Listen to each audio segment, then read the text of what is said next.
예, 반갑습니다. 네,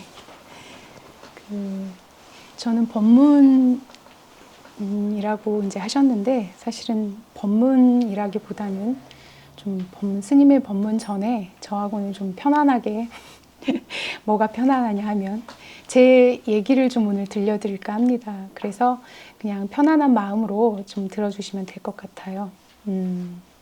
얼마 전에 스님께서 저한테 제가 영동에 온 지 2년이 됐거든요. 지금 딱 2년이 지났는데 그 2년을 한번 돌아보면서 한번 정리를 해보고, 그리고 신도분들하고 그 2년 동안 제가 느끼고 공부하면서 그런 점들을 한번 나눠보면 어떻겠냐라고 말씀을 하셔서 참 의미 있는 시간이 되겠다 싶어서 선뜻 그러겠다고 대답을 했습니다.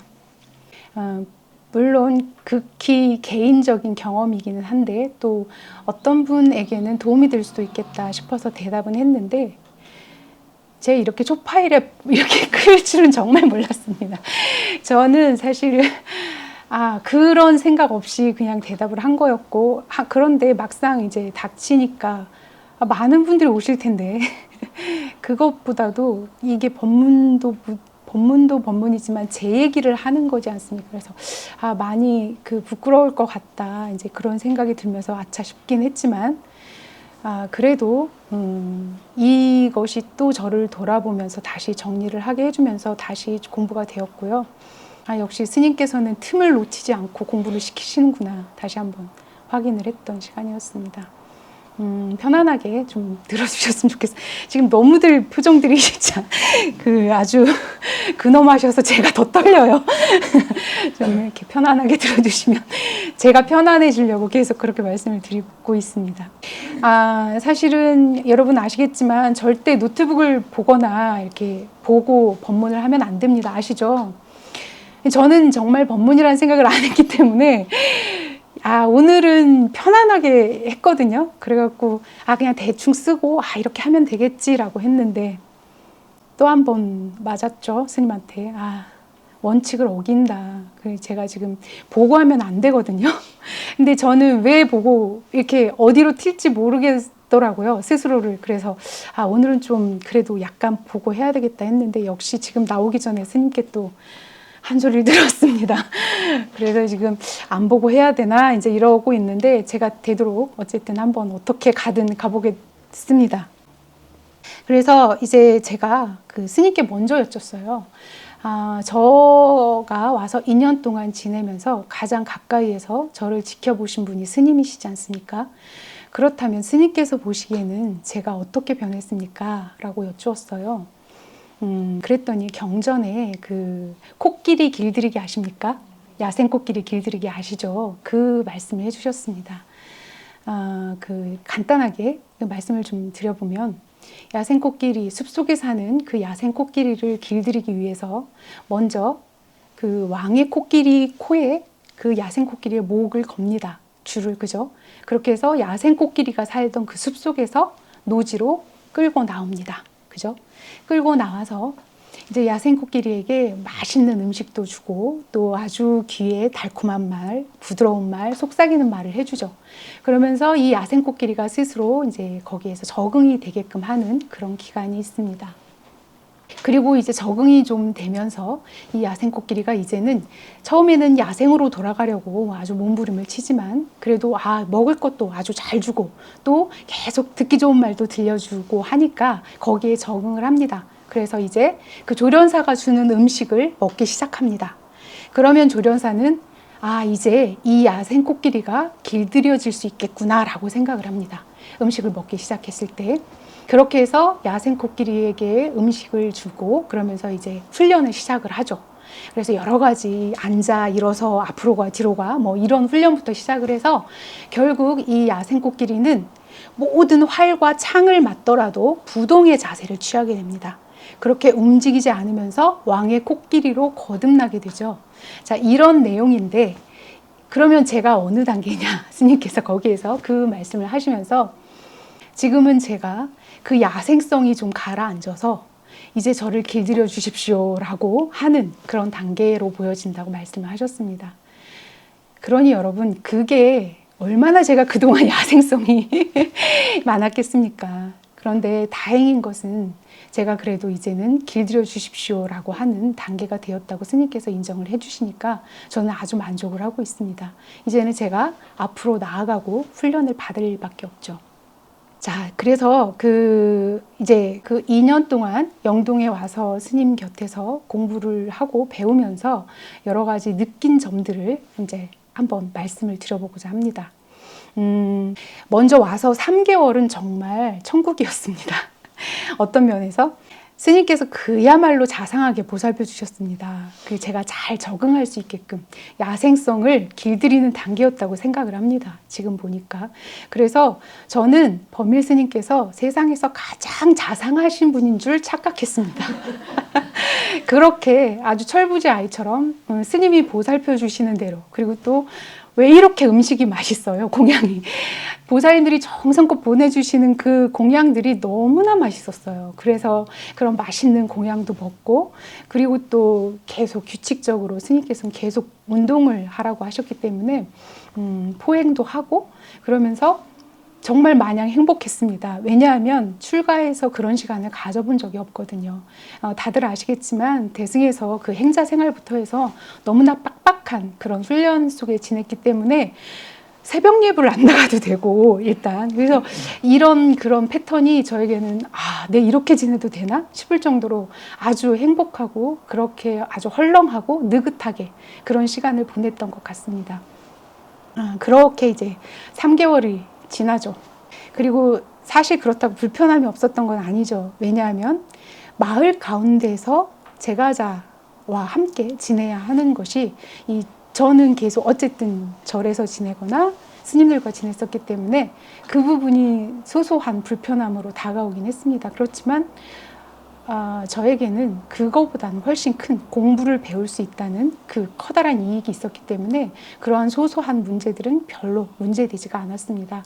그렇게 해서 3개월 동안 정말 잘 적응을 해서 제가 거기에서 잘 지냈던 것 같고, 그렇게 만족한 생활을 이어가도록 스님께서 모든 면에서 각별하게 정말 보살핌을 주셨습니다. 자, 그렇게 3개월이 지나고 이제 율장 공부가 시작이 됩니다. 드디어 그 고삐를 쥐었다 풀었다 하시면서 정말 저의 그 본격적인 야생 코끼리 길들이기가 시작이 됩니다. 매주 스님 앞에서 발표를 했거든요. 매주 스님 앞에서 발표를 했는데 그 자상했던 스님 모습은 온데간데 없고, 정말 예리하게 날이 선 그런 스님이 계시는 겁니다.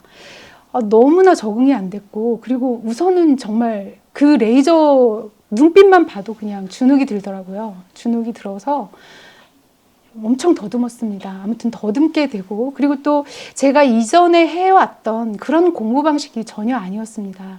너무나 낯선 이 공부 방식을 익혀야 하는데 참 힘이 들더라고요. 그래서 어쨌든 애를 쓰면서 막 그렇게 애를 쓰다 보면 막상 발표 시간만 되면은 지치는 거예요. 매번 지쳐서 그냥 멍한 상태가 되곤 했습니다.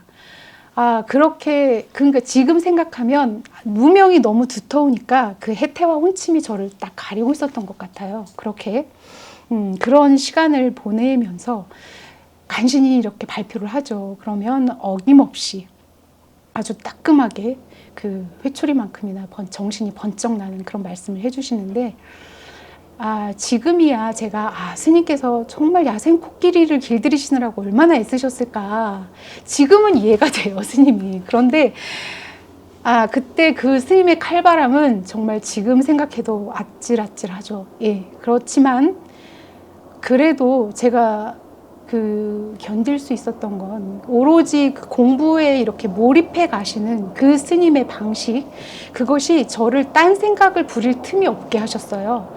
그래서 오직 그 공부만 계속해서 할 수 있게끔 그렇게 하는 방식이었기 때문에 긴장을 놓지 않고 공부를 이어갈 수 있었습니다. 그렇지만 사실 이렇게 힘든 과정을 버틸 수 있었던 건 진짜 이유는 제가 그 어디에서도 느낄 수 없고 들을 수 없었던 그런 법의 희열이 있었습니다. 노력하고 그 힘들지만 노력하고 애쓴 만큼 그동안 전혀 모르던 법을 새롭게 알게 되고 또 율이라는 그 새로운 그 율을 하나씩 알게 되면서 기존의 차원에서 다른 차원으로 하나씩 옮겨가는 것 같은 그런 느낌이었습니다.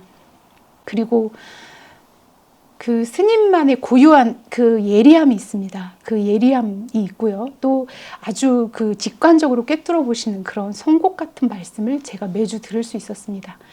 정말 들을 때는 너무 아프죠. 아프고 막 속이 쓰리죠. 예. 그런데 그 어디에서도 또 그 누구에게도 들을 수 없는 법의 선물이란 걸 알고 있었습니다. 그 선물은 그동안 제가 꽁꽁 감추어서 그 스스로도 무감각해진 그런 저의 무감각해진 습성들이 하나씩 낱낱이 드러났습니다.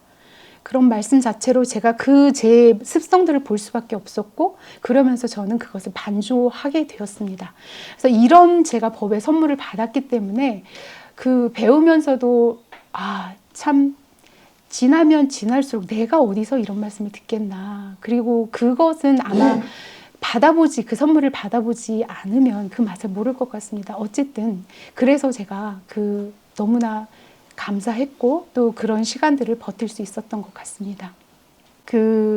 어떤 분들은 그렇게 생각하실 것 같아요. 아유, 스님이니까 당연히 공부를 해야 하고 스님이니까 버티셨겠지. 그리고 저 스님은 나보다 젊잖아. 그러니까 뭐 잘 암기했겠지. 이렇게 생각하실 수도 있겠죠. 근데 제가 부끄럽지만 저는 살면서 사실 공부를 해본 적이 없어요. 솔직하게 고백을 드리자면 제가 출가 전에 했던 그 분야는 공부와는 조금 멀었어요. 아시는 분들은 많이 아실 겁니다. 저는 악기를 전공을 했고요. 대학원에서도 그 지휘라는 분야를 공부했거든요. 그러니까 물론 뭐 그 분야에서도 공부를 해야 하죠. 해야 하는 부분이긴 하지만 감각을 굉장히 예리하게 다듬어야 했고요.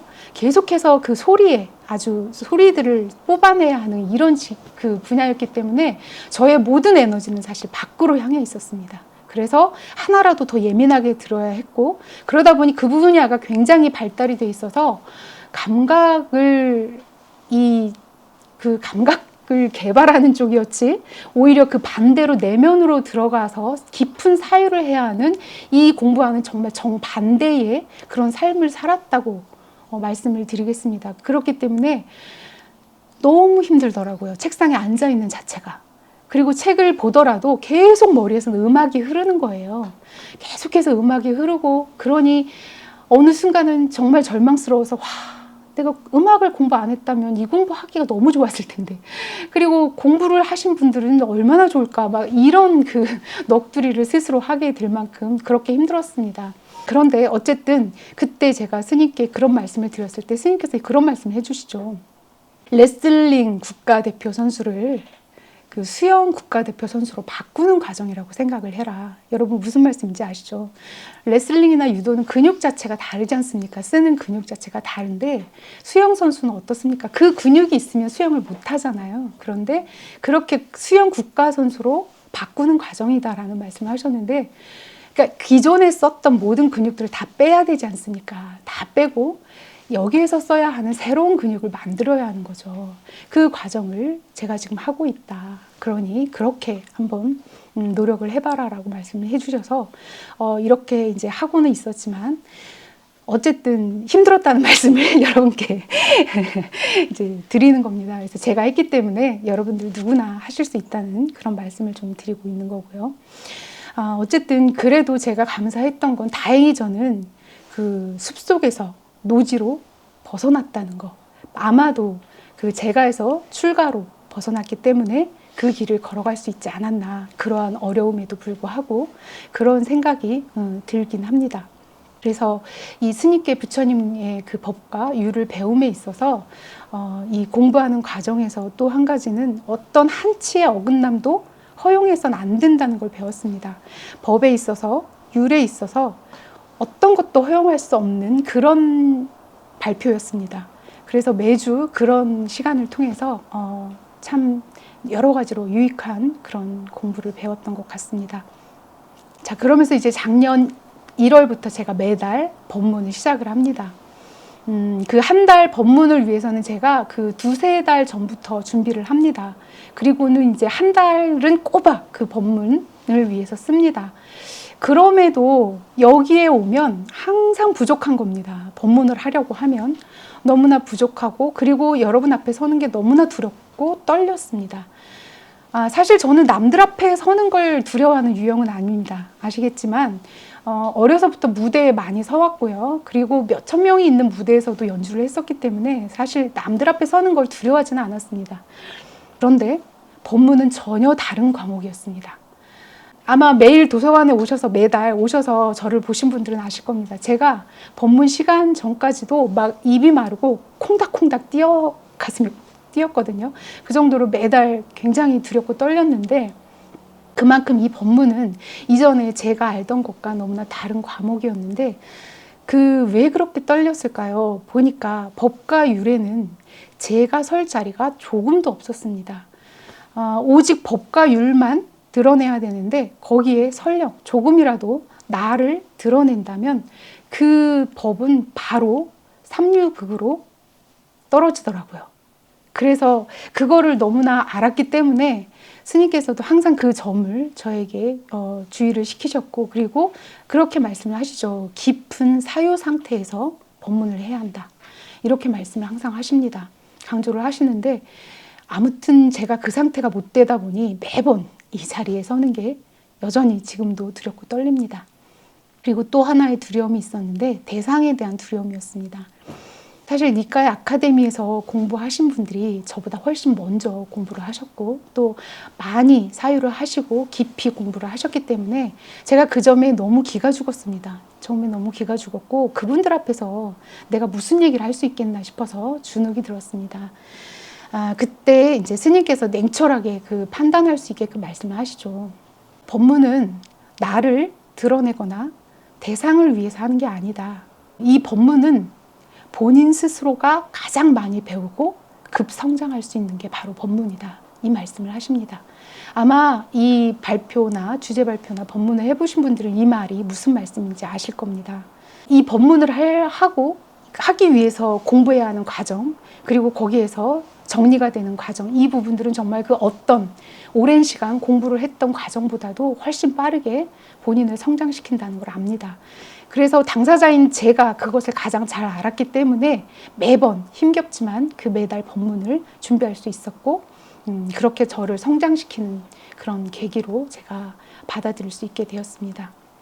이렇게 해서 율장 공부하고 법문을 하면서 제가 가장 유익했던 그 점은 뭐냐 하면 바로 배움이 말로써 익숙해지는 시간이었습니다. 그동안 살아오면서 제가 쌓아온 언어 습관들이 있죠. 누구나 자기가 쌓아온 언어 습관들이 있는데 그야말로 쓰잘데기 없었습니다. 너무나 쓸모가 없었고 그리고 단지 소음이었습니다. 모든 말들이. 그것을 율장을 통해서 이건 다 잡담일 뿐이구나 라는 걸 알게 되었고 입 밖으로 내는 모든 말들이 법이 아니면 잡담이다. 이러한 알미 생겼습니다. 바로 바른 말에 대한 정어에 대한 그런 견해가 세워진 그런 시간이었습니다. 여러분 말은 생각에서 나온다는 거 다들 아시죠? 그래서 율장을 공부하면서 오직 부처님의 율을 글자대로만 머릿속에 넣었습니다. 그러다 보니 쉼없이 날뛰던 제 머릿속의 생각들이 율을 암송해야 할 때마다 꼼짝없이 묶여 있는 겁니다. 그렇게 묶여 있다 보니 언어 습관이 바뀌어 가더라고요. 그렇게 해서 언어 습관이 바뀌어 갔고 그렇게 묶여 있는 이 생각만큼 생각의 무게가 차차차차 빠지기 시작했습니다. 그래서 율장을 담으면서 느낀 건 내가 일상에서도 어느 순간 법과 율을 말을 하고 있더라고요. 이것이 저에게는 가장 큰 유익한 점이었다라고 생각이 됩니다. 그렇게 율장을 갈무리하고 나니까 뭔지는 모르겠는데 아주 지저분하게 널려있던 그런 머릿속이 좀 가지런하게 정리가 되었다는 걸 알 수 있었어요. 그거 같죠. 마치 명확한 조문들처럼 율장의 조문들처럼 그렇게 제 머릿속 생각들이 좀 정리가 되었고 그만큼 또 저의 말들이 군더더기 없이 나올 수 있게 되었습니다. 드러났습니다. 사실 그 열심히 그동안 외웠던 그 내용들은 지금 이미 오래된 기억처럼 희미해졌습니다.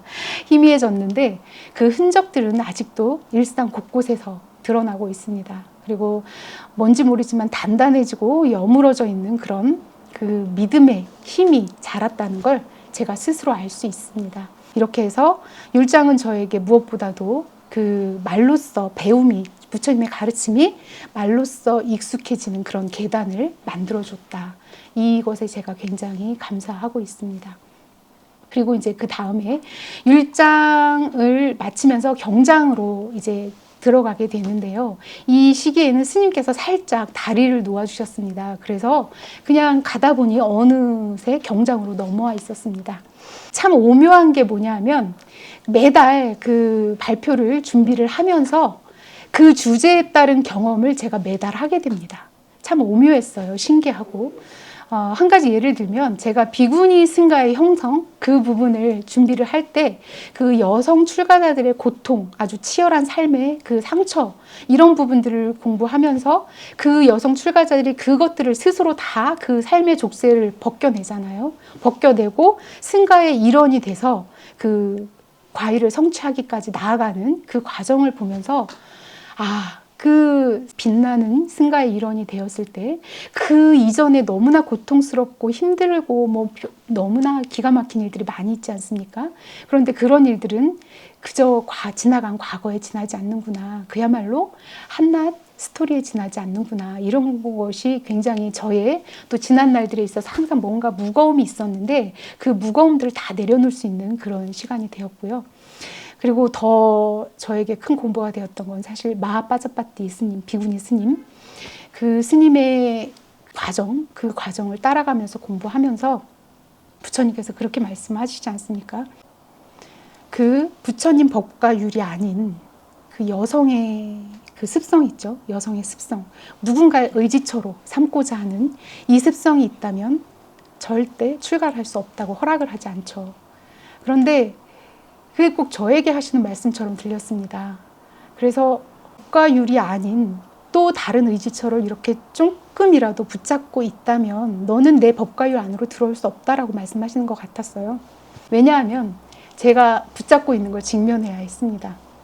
그래서 부끄럽지만 말씀을 좀 드려보면 저는 그 공부를 배우기 위해서 스님 곁으로 보따리를 싸서 온 건 정말 잘한 거죠. 왜냐하면 그 이전에도 제가 항상 어떤 원칙이 몇 가지가 있었는데 그 중에 하나가 무언가를 배우기 위해서라면 스승 가까이 가야 한다. 이걸 항상 지켜왔었습니다. 그래서 항상 그 배우기 위해서는 가장 스승 곁으로 가려고 노력을 했었고 그랬기 때문에 스님께서 처음에 그 영동에 이런 곳이 있는데 불편하지만 올 수 있겠느냐라고 제안을 해주셨을 때 저는 그냥 아무 생각 없이 무조건 가겠습니다 했습니다. 왜냐하면 스승님께 가야 된다.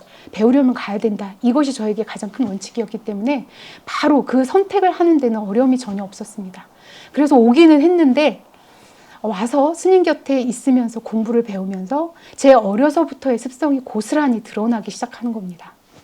자, 제가 어려서는 아시죠, 다들. 기독교 문화에서 자랐고 그렇게 해서 신을 의지하고 살았습니다.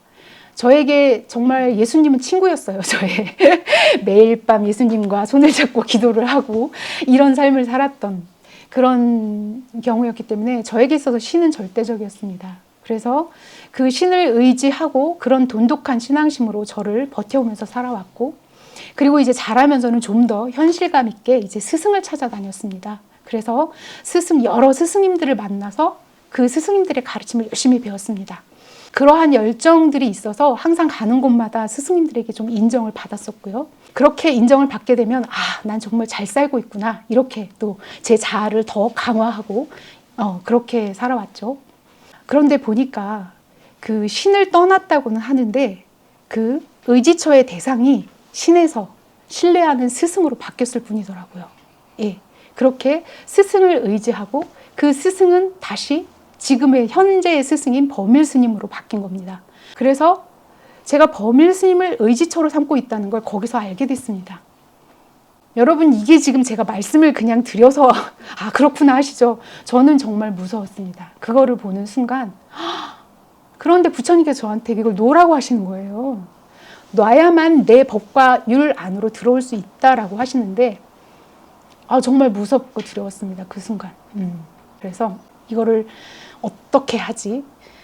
너무 무서운 거예요. 왜냐하면 그게 제가 그 누군가를 의지하려는 그 마음으로 그것을 열심히 살아왔기 때문에 그렇게 인정을 받았고 그게 저의 삶의 주인이었습니다. 주인 노릇을 하고 있었고 그것을 따라서 살았기 때문에 그것을 놓는다는 게 쉽지 않았거든요. 그런데 그 밑에 제가 항상 그렇게 인정은 받았지만 그걸 분명히 알 수 있었어요. 이렇게 인정받았지만 뭐가 깔려 있냐면 항상 불안함이 있는 거예요.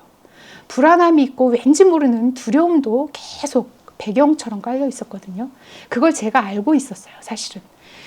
이게 뭘까 계속 그러고는 있었는데 그게 바로 누군가를 붙잡지 않으면 무서운 거예요. 그러니까 그 어린아이가 계속 있었겠죠. 성장하지 않은. 그래서 그걸 직면을 했지만 막상 놓는다는 건 쉽지가 않았죠. 계속 난 그냥 스님 뒤에서 따라가고 싶은데 그냥 나는 시키는 거 하라는 건 내가 할 수 있는데 이런 마음. 근데 왜 스님께서 이런 모습을 못 보셨겠어요? 당연히 보셨죠. 근데 이 어린아이가 너무 상처를 받을 것 같으니까 이제 스님께서는 당신께서는 어려서부터 혼자 그 어떤 누구도 의지하지 않으셨다 이런 말씀을 많이 해주셨어요. 사실은 많이 해주시고 또 엄격하게 저에게 경계를 두기도 하셨었어요. 그런데 아무리 스님 말씀을 들어도 이걸 마주하고 놔야 하는 건 제 몫이었습니다. 놔야 하죠. 그런데 그 부처님의 그 말씀을 딱 그 저에게 하시는 말씀처럼 느꼈을 때 제가 이제는 놔야 할 시간이구나를 안 거죠. 그래서 마음이 이제 그걸 보고 나서 이제 마음이 계속 올라오죠. 습관적으로 약해지고 또 스님을 의지하고 싶고 계속 그런 마음이 막 계속 올라올 때마다 이제 저에게 스스로 말을 합니다. 이 생각을 붙잡고 있는 한 나는 부처님 법과 율안으로 한 발짝도 뗄 수 없다. 그리고 나는 출가는 했어도 정말 비루한 출가자로 남을 것이다. 이렇게 아주 따끔하게 계속 저에게 반복해서 제가 훈계를 합니다. 그렇게 생각이 올라올 때마다 그 훈계를 하게 되니까 그 두려움이 차츰차츰 옅어지더라고요. 그렇게 해서 제가 그런 경험을 하면서 사실 그달에 정말 그런 귀한 경험을 합니다. 그렇게 해서 의지처를 꽉 붙잡고 있었던 힘이 점점 빠지게 되었고 그 힘이 빠지는 만큼 제 안에 큰 오히려 자유, 그런 편안함, 헐렁함이 생겼습니다. 이렇게 해서 그런 매달의 법문이 저에게 그런 일례로 말씀드린 것처럼 그렇게 생활 속에서 제가 많이 배울 수 있었습니다. 이렇게 매달 법의 바퀴가 계속 굴러가면서 이제 제가 붙잡고 있던 그런 집착들을 하나씩 놓게 되었고 그리고 그렇게 되면서 제 단단한 그런 껍질들이 하나씩 벗겨지기 시작했던 것 같습니다. 그렇게 이제 경장을 공부하던 어느 날 제 앞에 또 커다란 닫혀진 문이 우뚝 서 있었습니다. 뭐냐 하면 바로 주제 발표였어요. 그때까지는 스님께서 재료를 다 주셨습니다. 그래서 저는 그 재료를 가지고 그냥 요리를 하면 됐었어요. 그런데 제가 재료를 스스로 구하라는 겁니다. 그게 여러분 아시겠지만 그게 바로 감각의 대문 단속부터였습니다. 그냥 딱 주제 하나만 주셨어요. 그리고 알아서 재료 구해서 발표를 해라라는 것이었는데 당시 정말 내동댕이 쳐졌구나 이런 기분이었습니다. 왜냐하면 너무하시네. 나는 이제서 이렇게 아직 걸음마도 못 뗐는데 지금 걸으라고 하시네 나한테. 이걸 어떻게 이러면서 그랬는데 여러분 다들 법밀 스님 아시죠? 뭐냐 하면 때를 쓸 수도 없고 징징거릴 수도 없죠. 오히려 그 모습을 보인다면 스님한테 아주 정신이 번쩍 나는 혼쭐만 들을 뿐이죠. 더 실감나게 한 말씀 드릴까요? 스님께서 이렇게 말씀하십니다. 공부 안 하고 여기에서 그렇게 방만 차지하고 있으려면 여기 있을 필요 없다. 이런 말씀을 지속적으로 하십니다. 여러분 웃으시죠? 제가 얼마나 아팠겠어요. 저 나름대로 하고 있는데 그렇게 혼을 내십니다. 사실 여담을 좀 더 한 말씀 드리자면 한 번은 스님께 그런 이제 그 따끔한 훈계를 듣게 됩니다. 제 공부의 소홀함을 보신 것이죠. 그 소리를 듣고 저는 밤을 꼬박 샜습니다. 정말로. 부끄럽지만 그 없는 자존심에 너무 금이 갔고요. 그리고 이런 소리를 들으면서 내가 여기 있어야 되나? 나 갈 곳도 있는데 뭐 별별 생각이 다 들더라고요. 그러면서 여기 있고 싶지 않다. 짐을 싸야겠다. 그렇게 이제 고민을 합니다. 그런데 다행이었던 건 법에 대한 그 공부 의욕이 버려지지 않는 겁니다. 그렇게 고민을 하다가 새벽이 되었는데, 새벽이 되면서 드는 생각이, 내가 떠날 때 떠나더라도 100%를 다 해보고 떠나자. 사실 나는 간신히 따라왔다고 말은 하지만 내가 제일 잘한다. 내 역량을 7, 80%밖에 쓰지 않았다는 걸 내가 잘한다. 그러니 내가 100%를 해보고 그래도 안 된다면 그때 떠나도 늦지 않다. 이렇게 생각이 바뀌더라고요. 그래서 제가 다음날 아침에 일찍 가사를 수하고 스님을 찾아갑니다. 찾아가서 스님께 삼배를 올리고 그동안 제 게으름으로 인해서 스님을 내롭게 해드렸습니다. 그 점을 참회합니다. 라고 말씀을 드리고 참회를 하고 다시 한번 해보겠습니다. 라고 말씀을 드렸죠. 어떠셨을 것 같아요? 스님께서 세상 어디에도 없는 그런 인자한 표정으로 아주 부드럽게 참회를 받아주십니다. 그렇게 제가 그때 한 고비를 넘는 경험을 합니다. 그래서 그리고 나서 좀 공부에 박차를 가했던 것 같습니다. 이런 경험들이 있었기에 제가 좀 잘 고비를 넘어서 올 수 있었습니다. 제가 이렇게 그 주제 발표라는 그 또 다른 국면을 맞이하면서 이제는 사유를 해야만 발표를 할 수 있는 그런 법문이었습니다. 이제껏 스님께 제가 배운 대로만 하면 됐었는데, 이제는 이제 제가 스스로 해내야 하는 거죠. 그런데 막상 그래도 해보니까 해볼만 하더라고요. 그리고 또 새로운 공부에 대한 제가 흥미를 알게 되었습니다. 그래서 오히려 그렇게 고비를 넘어가면서 이제 공부의 재미를 좀씩 붙이게 되었습니다. 나도 되는구나. 뭐 이런 생각도 좀 하게 되었고요. 그러다가 스님께서 표현하시는 깔딱고개를 만납니다. 그게 바로 사띠라는 주제입니다. 예. 여기선 제가 옴짝달싹을 할 수 없었습니다. 이 사띠는 머리로 이해해서 발표하는 게 아니었습니다. 그리고 스님께서 체득하시고 써놓으신 법을 제가 흉내를 낼 수가 없었습니다. 그리고 이 사띠는 제가 오로지 아는 것을 여러분께 말씀을 드려야 했고, 그러다 보니 너무나 두려웠습니다. 뭐가 두려웠냐면, 내가 법에 대해서 잘못 전달하면 어떡하지? 그 두려움이 갑자기 탁 몰려오는 겁니다. 나는 지금 너무나 얕은데, 사유도 너무나 얕은데, 내가 이 얕은 사유를 가지고 이 큰 주제를 잘못 발표하면 어떡하지? 너무나 두려운 겁니다. 그래서 사실은 스님께 매달렸습니다. 그리고 처음으로 공부하면서 반항은 처음으로 해본 것 같습니다. 스님, 저 못하겠습니다. 라고 말씀을 솔직하게 드렸고, 저에게 시간을 좀 주십시오. 제가 공부를 좀 하고 어느 정도 익어지면 제가 그때 하겠습니다. 라고 아주 계속 저도 나름대로 반항을 좀 해보았습니다. 스님께서 뭐라고 하셨을까요? 스님께서 좀 심각성을 아셨죠. 그래서 스님께서, 그런데 이 깔딱고개는 결국 제가 넘어야 할 길이다. 그리고 어떻게든 감당을 해야 한다. 스님이 해야 합니다. 감당해야 합니다. 언젠간 넘으셔야 합니다. 그러니 하셔야 합니다라고 계속 말씀하셨죠. 그래서 지금 바로 그 시점에 서 있다는 겁니다. 여러분께 그 시점에 있고, 그래서 저는 지금 제가 할 수 있는 공부를 해나가고 있습니다. 그리고 이 공부하는 과정에서 또 다 녹아질 거라는 걸 제가 압니다. 제가 부처님 법이 얼마나 힘이 있다는 걸 알기 때문에 분명히 제가 노력하는 만큼 그러한 것들은 녹아질 것이고, 그래서 두렵지만 이제 조심스럽게 나아가고 있죠. 여러분, 저 스님께서 자주 하시는 말씀 아시죠? 그 밥 먹을 때도, 설거지할 때도, 잠잘 때도 법을 사유해야 한다. 그래야 저절로 법이 굴러간다. 이 말씀을 항상 하십니다. 저는 아직 그렇게까지는 못합니다. 그런데 어느 순간 제가 공부를 하는데 화장실 가는 시간을 아까워하면서 공부를 하고 있더라고요. 그래서 아직은 스님이 말씀하시는 그 부분까지는 못 갔어도 그래도 이 정도는 되었구나. 또 한 가지는 제가 또 이런 경험이 있었는데, 제가 처음에 이 사유를 안 해보니까 너무 스트레스를 받는 거예요. 안 해봤던 공부라 해서 스트레스를 받다 보니 당연히 몸이 아프죠. 여기저기 아프고 쑤시고 그리고 또 병명도 생기더라고요. 그래서 약을 달고 살았습니다. 그렇게 몸에 끄달리고 몸도 아프고 뭐 이런데도 매달 발표를 해야 하니까, 법문을 해야 하니까 보살필 수가 없는 거예요, 몸을.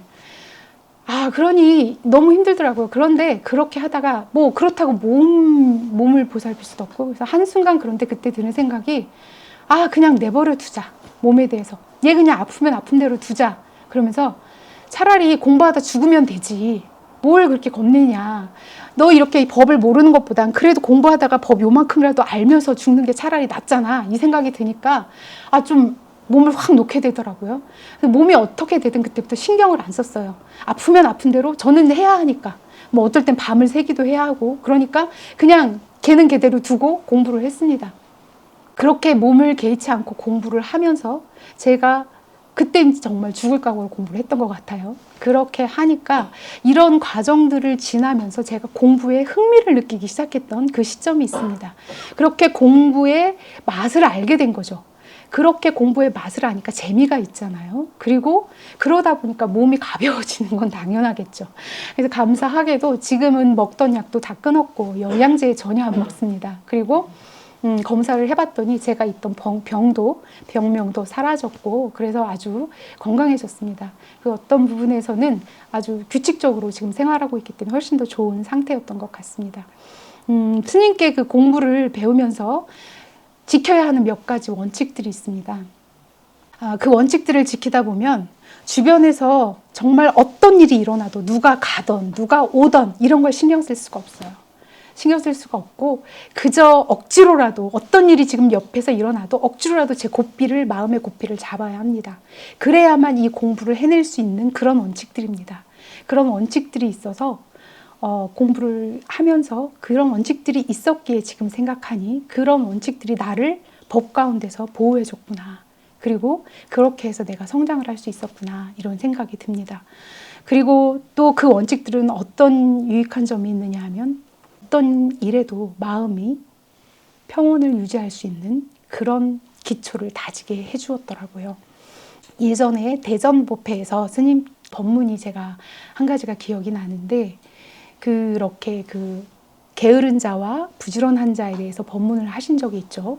그때 그 8가지 부류로 말씀을 하시죠. 그래서 간략하게 말씀을 드리면 그 어떤 큰 일을 앞두었거나 아니면 먼 길을 여행을 떠나야 한다거나 아니면 몸에 병이 있다거나 이럴 때 일을 하기 전에 여행을 떠나기 전에 아프기 전에 어떤 게으른 자는 나는 이걸 하기 전에 좀 이제 쉬어줘야 되겠다 하고 쉬어주죠.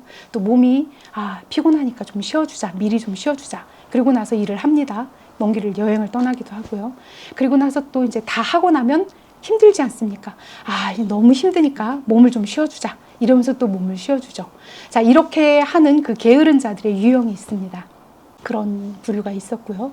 또 부지런한 자들은 오히려 반대로 그런 큰 일을 한다거나 여행을 떠난다거나 또 몸이 아프다거나 할 때 내가 먼 길을 떠나야 하니까 큰 일을 해야 하니까 그때 공부를 못하니까 미리 해두자 라고 하면서 그 일이 있기 전에 미리 공부를 해둔다라는 그런 말씀을 하시죠.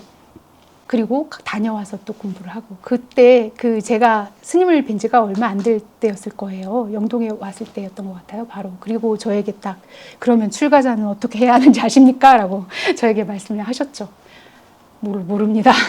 그렇게 했을 때 출가자는 어떤 큰일이 있던 큰 여행을 하던 먼 길을 여행을 하던 아니면 몸에 병이 있던 하기 전에도 하는 중에도 하고 난 후에도 어떤 영향도 없이 한결같이 공부를 해야 한다. 이런 말씀을 해주셨습니다. 그 부처님의 말씀이었지만 그 말씀이 저에게 강렬하게 지금도 남아있는데 이 원칙들이 스님께서 만드신 그 원칙들이 바로 그렇게 되게끔 만드는 원칙들이었다는 걸 제가 알 수 있었습니다. 아마 공부를 배우시는 분들도 아실 겁니다. 그렇게 해서 어떠한 일이 있어도 그 원칙들을 지켜나가면서 저에게 큰 유익한 그런 이 유익이 있었다라는 말씀을 드리고 그 마지막으로 제가 얼마 전에 일상에서 경험한 그 일을 좀 말씀드리면서 마무리를 짓도록 하겠습니다. 이렇게 말씀드린 것처럼 공부에만 전념을 하다 보니까 이제는 웬만한 일에는 제가 큰 동요가 없었습니다. 그리고 누가 오든 가든 이런 곳에도 별로 그닥 흔들림이 없었습니다. 끄달린다 해도 어떤 일이 있다 해도 잠시일 뿐이었지 바로 가라앉히고 제가 발등에 불을 꺼야 하니까 그렇게 이제 공부를 하는 정도가 되었습니다. 자, 그러던 중 제 인생사에서 정말 손꼽힐 만한 그런 경험을 제가 하게 됩니다. 그 처음에는 상황을 객관적으로 지켜볼 수가 있었습니다. 그래도 그 정도 힘은 있었기 때문에 고요히 좀 지켜볼 수가 있었는데 이 차츰 수위가 높아지는 그런 그 말들이 귀에 접촉이 되면서 점차 제가 이 너무나 어이없고 기막힌 현장에서 마음이 점점 참담함으로 바뀌더라고요. 그래서 멍한 상태가 됐습니다. 이제 들어온 거죠. 번뇌가 그야말로 들어온 거죠. 그러면서 왜 이런 일이 일어났지? 어떤 원인으로 일어난 거지? 이제 계속 좀 분석하고 냉철하게 보려고 노력은 했는데 그날 밤에 낮에 겪었던 참담함으로 저는 잠을 이룰 수가 없었습니다. 어떤 대상에 대한 그런 것이 아니었는데 이 참담함이 화의 다른 형태로 드러난 것이었죠. 화는 없었다고 했지만 사실은 화가 다른 형태로 드러난 것이었죠. 그러다가 제가 아침에 경전을 읽으면서 무릎을 칩니다. 지난번에 오신 분들께는 제가 잠시 말씀을 드렸는데 맞지마 28번 경 아시죠? 코끼리 발자취에 비유한 큰 경이죠. 그 경에서 부처님께서 제가 잠시 못 외워서 읽겠습니다. 제자들에게 말씀드릴게요. 그냥 그렇게 말씀하시죠. 다른 자가 꾸짖고 질책하고 모욕하고 상처를 준다 해도 단지 일어난 괴로운 느낌을 봐라. 그리고 그것이 무상한 것을 말씀을 하십니다. 그런데 그때 사실 큰 위로가 되었던 건 오히려 그 말씀에서 뭐가 들어왔냐면 부처님 제자들도 당시에 모욕을 당하셨구나. 그러니까 제가 읽고 싶은 게 들어온 거예요. 부처님 제자들도 밖에 나가서 그런 소리를 들으셨구나. 이게 엄청 위로가 되더라고요. 그래서 당시에 이제 그러면서 이제 다시 계속 읽게 되었죠. 근데 이제 이어지는 말씀 속에서 부처님께서 그런 말씀을 하시죠. 제자들에게 몽둥이로 맞든 칼로 맞든 그 정점에서 양날이 달린 그 톱으로 사지를 조각조각 자른다 하더라도 마음에 분노를 일으키지 말라. 분노를 일으킨다면 내 제자가 아니다. 이것은 바로 나의 가르침이, 부처님들의 가르침이 드러난 것이다 라는 말씀을 하십니다. 제가 그때 무릎을 칩니다. 그동안 내가 학습해오고 머리로 알고 배웠다고 나 이제 많이 공부가 됐구나라고 했던 그 공부가 지금 드러났던 거였구나. 그것이 드러나는 장이었구나. 이런 생각이 들면서 제가 거기에서 다시 제 마음을 잡게 됩니다. 그렇게 그걸 보게 되자 정말 두통이 씻은 듯이 사라졌고 그 마음의 무거움이 눈 녹듯이 사라졌습니다. 제가 이 말씀을 스님께 드렸어요. 그랬더니 스님께서 아주 축하를 해주시면서 저의 그 두드러진 단점 중에 하나가 싫은 사람 안 만나고 싫은 소리 안 듣고 싶고 거친 상황 피하고 싶어 하는 성향이 있습니다. 그런데 스님 지금 그걸 봤다 이러면서 너무나 축하를 해주셨어요. 그래서 사실은 여전히 동요는 일어나죠. 소리에 귀에 거친 소리가 들린다거나 그런 소리를 들으면 마음의 동요는 일어나지만 제가 이제 분명히 아는 것은 이것이 내가 노력할 수 있는 부분이 뭐라는 걸 압니다. 계속해서 내 마음을 분노와 악의가 일어나지 않도록 제 마음을 지켜보는 것이고 그리고 이것이 바로 부처님이 가르침이 드러나는 것이구나. 이 부분을 분명하게 알기 때문에 제가 분명히 그 부분을 녹여나갈 수 있다고 생각을 합니다. 이렇게 일상에서 값진 경험을 하게 되었습니다. 사실 이 경험으로 제가 더 놀랐던 건 스님의 모습을 본 것이었습니다. 아까 말씀을 드렸죠. 그 야생 코끼리가 왕의 코끼리로 되었을 때 어떤 활을 맞아도 창을 맞아도 찔려도 부동의 자세로 움직이지 않습니다. 사실 그날 그 현장에서 스님의 모습을 보면서 저는 놀랐습니다. 정말 어떤 움직임. 그런데 몸의 움직임이 없는 건 둘째치고 마음이 안 움직이시더라고요. 왜 마음이 안 움직이셨냐를 아느냐 하면 제가 곁에서 말씀을 듣잖아요. 스님께서 그 다음에 하시는 말씀을 들으면 없어요. 그 일이 없으세요. 그리고 좋은 걸 거기서 캐치하시죠. 좋은 걸 담아내십니다. 아, 스님 좋겠다. 이 일로 스님이 꾸띠에 들어왔네. 이러면서 이런 식으로 이 일이 없었으면 스님이 여기 이거 내년이나 후년이나 들어왔으려나 이런 말씀하시죠. 맞아요. 제가 공부를 완성해야 꾸띠에 들어갈 수 있었는데 저는 너무나 감사하게도 아주 가뿐하게 꾸띠에 들어갈 수 있는 그런 계기가 되었죠. 아무튼 일상생활에서 제가 값진 배우는 것들이 참 많습니다. 스님의 저는 온갖 생각들로 이 무거움들을 다 끌고 이렇게 살고 있었다면 스님께서는 걸음걸이부터 다르세요. 아주 가벼우세요, 걸음걸이가. 그런데 그 스님께서 공양을 하러 이렇게 오시는 모습 창문으로 보고 있으면 너무나 가벼우시거든요. 어느 날 제가 스님은 왜 걸음이 저렇게 가벼우시지? 그거 알았어요. 생각이 없으세요. 그러니까 생각이 없다는 표현이 좀 그런데 그런 번뇌가 없으세요. 모든 거를 제가 어느 정도냐면 어디 가서 뭘 먹었고 언제 누굴 만났고가 없으세요.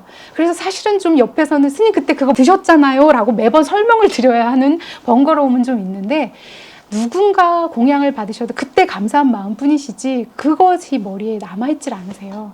그러한 것들이 너무나 가벼우시기 때문에 그것이 행위에서 나오십니다. 그래서 제가 일상에서 스님께 배우는 것들은 참 너무나 큰 복인 것 같고 또 가장 아까도 말씀을 드렸지만 가장 큰 복은 저는 제가 이만큼 준비를 해서 스님 앞에 발표를 딱 합니다. 가차없이 깨집니다. 그런 것 같아요. 그러면 그 말이 생각이 나더라고요. 귀신을 속이지 나를 속여? 이런 기분. 정말 그 예리함으로 제가 조금 살짝 피하려고 했던 부분 그리고 요만큼만 하면 그래도 될 거야 라고 했던 것들 가차없이 깨십니다.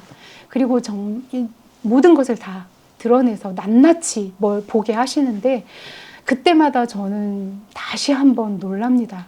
사실은 내가 이런 큰 스님을 곁에서 모실 수 있고 뵐 수 있고 배울 수 있다는 게 얼마나 큰 복인가. 그런 부분들을 배움을 얻을 때마다 제가 하고 있습니다. 갑자기 되게 감사하네요. 정말 이 부분이 너무나 감사합니다. 제가 마지막으로 좋아하는 구절, 그래도 부처님 경전 구절로 마무리를 하겠습니다. 제가 어느 날 이 경전을 보면서 참 좋다 이 생각을 하는데 마지막 122번 경에 이런 구절이 나오더라고요.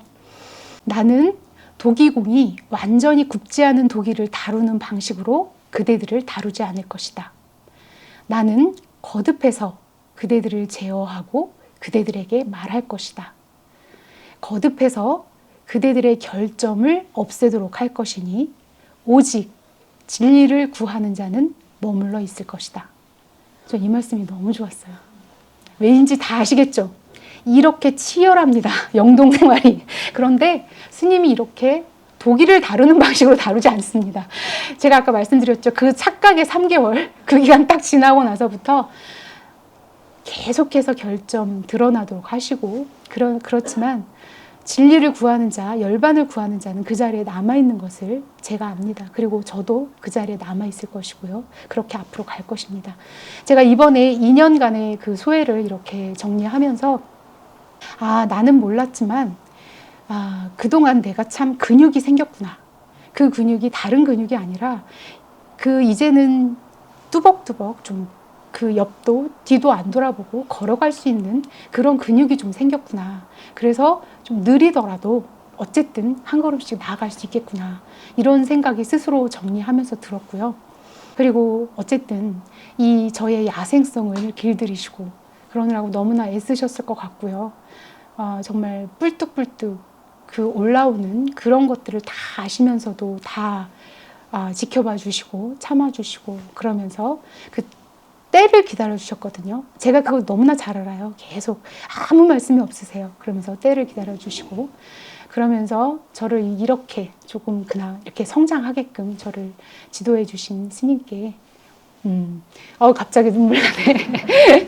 그 깊은 그 삼배를 올리고 싶고요. 또 그리고 또 제가 공부에 전념할 수 있도록 매 그 끼니 공양을 이렇게 정성껏 해주신 우리 그 다나님과 보일님 또 매번 먼 곳에서 공양을 이렇게 매달마다 보내주시는 또 정성껏 만들고 너무 정성이 들어간 음식 제가 알거든요.